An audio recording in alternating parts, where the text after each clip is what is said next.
What's up, everyone? Thanks for tuning in to episode 2 of Building a Gym Sink or Swim series. Now, this is going to be an intro to the video, tell you guys what we're going to view. It is a pre-business checklist or a startup, talking about what I personally did before feeling comfortable enough to put my money where my mouth is and actually start this gym business. Now, first things first, this is just what I did personally. I'm not an expert or anything. I just wanted to document what I've done to help other people out there. When I was first starting this business, these YouTube videos helping me learn more about building a gym or building a business were invaluable as far as information, motivation, and everything I needed to know to keep going to get to this point. I promised myself I would make videos like this to help. This is going to be beneficial to anybody who wants to be an entrepreneur, start a business, start a gym business, or even become a personal trainer. All right, now it may be a little hard to get through for other people, not that interesting, but there's some palate cleansers in between topics in there, so try to stick with it if you are interested. Other than that, thanks for tuning in. Go Fitness, passion breeds success. Okay, so right now we're going to go over the pre-business checklist that I implemented. I didn't use this to start my business, but this is what I look back on and what I did to become more prepared to start my own business. I felt that I needed to eliminate a lot of risks before getting going because that's just the way my brain works. But I'm going to share some of the things I did with you guys before I felt comfortable enough to put my hard-earned money towards a business. Now, we're going to talk about starting something you're passionate about, which is what I did, to keep you motivated, and then we're going to talk about what you should do before you start, or at least what I did, again, to help eliminate that risk. So, starting with something you're passionate about. Now, I did this. I knew I wanted to start a business, and I was passionate about entrepreneurship. But I was also passionate about fitness, and I mixed those two things together. I feel that's what made me successful, at least in getting to this point, because of the motivation. Now, passion breeds success is what we say at G.O.A.T Fitness. And it all came down from that. It is going to be too hard to do all the steps here if you're not passionate about it, in my opinion. Passion keeps you motivated. Passion also makes it easy to learn. I found that way too, is I was in school and I would take classes for fun. I remember I was doing other junior college classes and I would take some on the side, and it was hard work, but I would take like sports nutrition and things like that because I was genuinely interested. Learning and knowledge and experience comes a lot easier when you're passionate about something because you can learn more. It doesn't feel like such a job, such a grind, obviously. And then also, passion makes it easier to work for free. There's going to be a lot of free work that is involved. You're working hours you're not getting paid for. Everybody gets paid before you. Starting a business is truly as hard as everyone says it is, but it is super rewarding, and I'm learning a lot more each day, but there's a lot of free work. I am working a lot more hours than I get paid for. So we're going to talk about what you should do before you start, or at least what I did real quick, and we'll try to get through this as quick as possible, but there's a lot involved. Now, it may seem a little daunting to some people or overwhelming, but with that passion, you take little steps, step by step, and doing other things helps build something big. And I know I did that. I look at this list that I made and I'm like, holy crap, I did all that stuff, but you know, it all started from little steps and getting to a place where I needed something different. But all these things we're going to talk about here are what I felt I needed to do to reduce the risk of failure. Now, I didn't want to fail. Nobody wants to fail. Nobody wants to lose a lot of money. So these are all the things that I did to make sure the business could have its best potential of being a success. Now, everybody knows you need money when starting a business, and here's the things that I did to save money. There's other things. You can get money from other people. You can be born rich. I chose to save the money myself because I had no other option. And it came down to a lot of factors to build up enough money to get to a place where you could actually invest it into a business. So first things that I did were huge sacrifices. I stopped driving cool cars. I used to have a Cadillac CTS, and I traded that in for a Dodge Dart, which I love that car too, but practicality.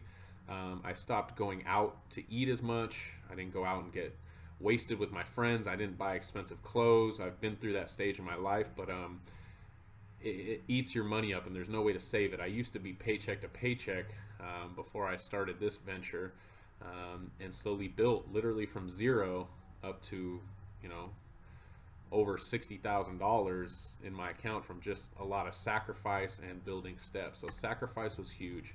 I got to a place where I started hoarding money.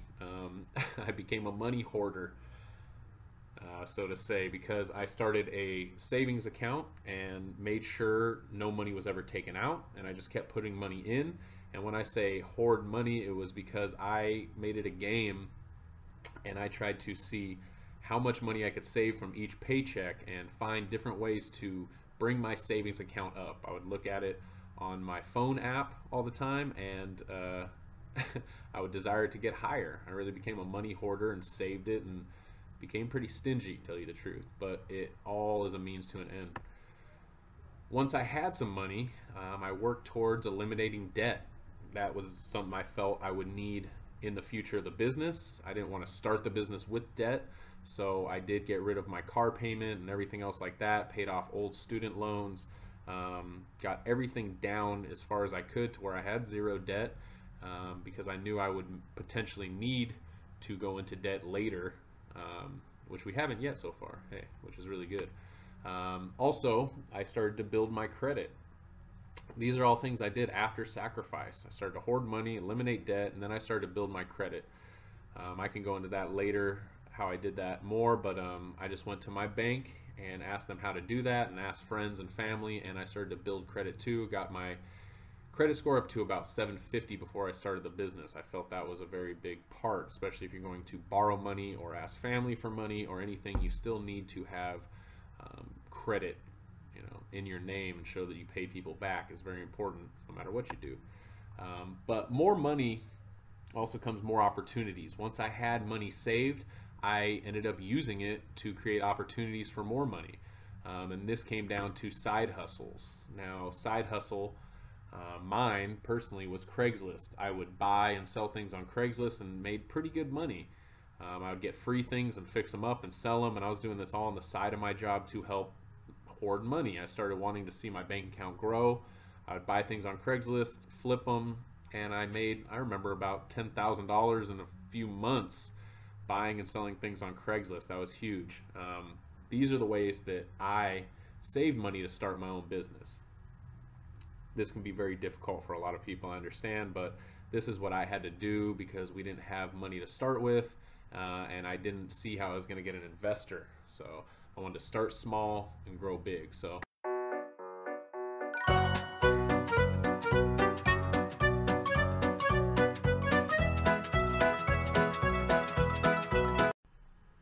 Alright, so now we're going to talk about what knowledge and experience I felt I needed before taking the plunge. As far as knowledge, I did not think that I needed to go back to school to get a business degree.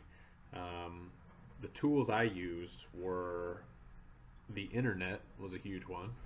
Learning about small business, YouTube, videos like that, which is a huge resource. I did take some junior college classes as far as business, but the one that really stood out to me was the Intro to Entrepreneurship class as far as knowledge. What they do in that class is literally build a business plan, and you can use a mock business, or you can even use the business you're planning on starting. That was a very good resource in my opinion. It took you step by step through what was needed to start a business. Couldn't be any better than that. I also utilized some free workshops. As far as here in Orange County, California, we have a business called OC Score, and they're affiliated with the SBA, I believe. And they give free workshops all the time. I learned so much from these classes, and they're being free most of the time. They talked about branding and websites and insurance and commercial real estate and anything you could want to know. I took those and utilized those. They also have free business mentors, when you can sit down with people who have ran businesses, multiple businesses, accountants, and all kinds of things, and they tell you their experience through building their own business, and you can utilize all their knowledge as well. Free workshops were huge. I also read a lot of books on the subject as well. But next we're going to go into what experience I felt I needed. Experience, I feel, is even more important than knowledge. You learn by doing. As far as business, you can get all the theory you can possibly get, but until you actually get in the field and actually try it out, it's not the same. Theory is so much different than getting in the industry you want to start a business in and actually getting your feet wet. What I did was, even before I got my certified personal training certificate in the mail, I had already passed the test, and before it even came in the mail, I was looking for jobs as a personal trainer. I knew I wanted to do a personal training business or own a gym, and I felt that was the first step to learn the industry. I did this all while I had my main job. I worked 2 jobs, and for a couple years I was working 15 hours a day doing my main job and then going and training in the afternoon and learning the business I wanted to get into. This does a lot of things as far as teaches you if you even want to be in that business. But what it really came down to for me was learning the ins and outs, working with customers, learning the software, learning the best marketing strategies, where people were coming from. Was it Yelp? Was it Facebook? Was it, just word of mouth? Now, these were crazy important for me. And that's why I come down here to, I feel that experience is even more important than knowledge. You can never have enough knowledge before starting your business, of course, but without the experience of being in that field and learning about the business firsthand, it's all just theory. And I can vouch for that too after being in business almost a year. All the preparation as far as knowledge you can do does not even come close to having some experience and seeing what it works for. So that is my advice as far as knowledge and experience.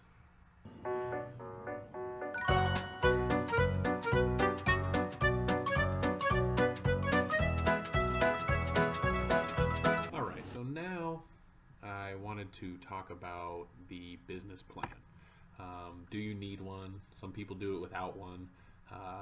I felt that it was very important. Some people I know have started businesses without business plans, and to tell you the truth, I didn't use it much when the business started, but what I felt was it was a great checklist to teach me what I needed to know before starting the business. That's why I have it in here as what you should do before you start.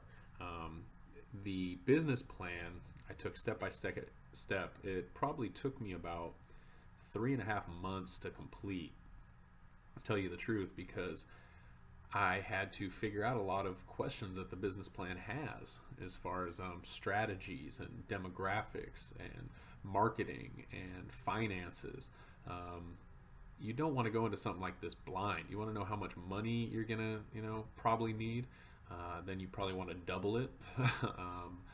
You can never have enough money. But as far as the plan, it was very important in my opinion, and I don't use it so much. I'm going to look back into it and redo it after a year here, but I felt it was very important, and I'm glad I did one. The other thing is your business plan will change. It changed so much, but it's good to have a base to start from. I made a few business plans before the one I did for this, and it showed me and made me realize reasons why that plan and that business would not work. You don't want to just wing it and then it be one of those that isn't going to work. But your business plan will change a lot. It doesn't have to stick to it, but you don't want to go into anything without a plan. It becomes a checklist. Teaches you about insurance and all those things like that that you're going to need before you get into it. I mean, I don't see how people do without a plan, but I know people who have done that. Business plans, in my opinion, was very important. And that's when I want to talk about the Intro to Entrepreneurship class as well. I believe all junior colleges have this, and it walks you right through how to make a business plan. But there's a lot of templates online and books on it, and I read some of those as well, but I kind of like the hands-on approach as far as me. It kind of walks you through it, and you have questions answered right there, and it makes you get it. You have deadlines, to pass in this class. So look at your junior college too if you're interested, and look for Intro into Entrepreneurship, and they can probably help you advance through that if you're having any trouble with that.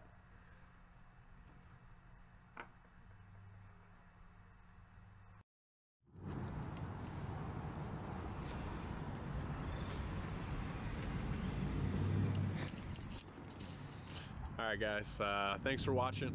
If you made it this far, that's the end. Let's tune in for our next one. Jesus Christ, a fucking drag racer? Anyway, thanks for watching. Tune in next time. We're gonna do all the hurdles it took for the first year of business so far: marketing, advertising, finding commercial real estate, all that good stuff. So stay tuned. We'll see you next episode.